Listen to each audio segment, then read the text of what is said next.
బ్రహ్మార్పణం. బ్రహ్మనియమాల వివరం. ఓం జ్ఞానప్రదాయినే నమః.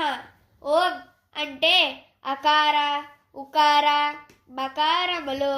అవి స్థూల సూక్ష్మ కారణ శరీరములు అని శాస్త్రం చెబుతోంది. అంటే ఈ మూడింటి లోపల ఉన్న జ్ఞానాన్ని నేనే అని అర్థం. ఇన్నాళ్ళు 3 శరీరాలే నేనుగా ఉన్నాం. ఇప్పుడు నేను అనేది జ్ఞానం అంటే బ్రహ్మం.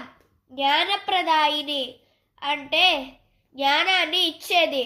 మనం ఇవ్వాలి అంటే మన వద్ద ఉండాలి. ఉన్నది అని చూపించాలంటే జ్ఞానంగా ప్రవర్తించాలి. అలా ప్రవర్తించుటే ఇవ్వడం. జ్ఞానం ఒక వస్తువు కాదు కనుక నడతే ఇచ్చుట. అలా ప్రతి ఒక్కరం జ్ఞానప్రదాయిని కావాలి. బ్రహ్మార్పణం.